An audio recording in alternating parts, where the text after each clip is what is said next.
Сәлеметсіздер ме? Есімім Білдірмесова Ақтөре Арсланбекқызы. Құдайберген Жұманов атындағы Ақтөбе өңірлік университетінің физика-математика факультеті физика мамандығының 3-ші курс студентімін.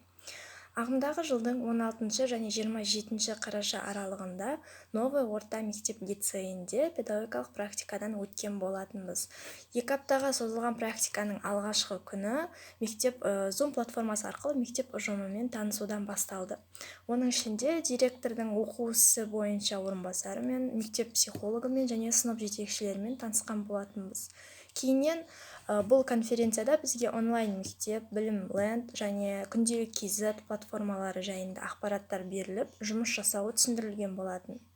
Конференциядан кейін бізді сыныптарға бөлді, оның ішінде мені 7-ші Д сыныбына жіберген болатын. Сынып жетекшісі Әбдіқалықова Сандуғаш Сайлаубайқызы бізбен Zoom платформасы арқылы байланысқа шығып, жұмыстың ретін түсіндіріп, және сынып туралы толық мәлімет берген болатын. Оның ішінде сыныптың тізімі, олардың үлгерімі, сыныптың әлеуметтік картасы және тағы да басқаларын түсіндіріліп айтылған болатын. Кейін практиканың бірінші аптасында Сандуғаш апай бізді сыныппен таныстыру мақсатында жаңағы Zoom платформасында сыныппен онлайн конференция өткізді. Біздер ол жерде сынып оқушыларымен танысып, олармен достық қарым-қатынас орнатып, кейін олардың белсенділік деңгейлерін анықтадық.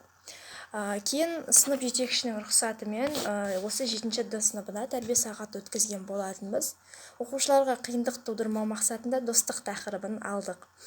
Сынып сағатына оқушылар уақытында кіріп, өте белсенді қатысып, қойылған барлық сұрақтарға жауап беріп, өз пікірлерін ашық түрде білдіріп және көзқарастарын дәлелдеп отырды.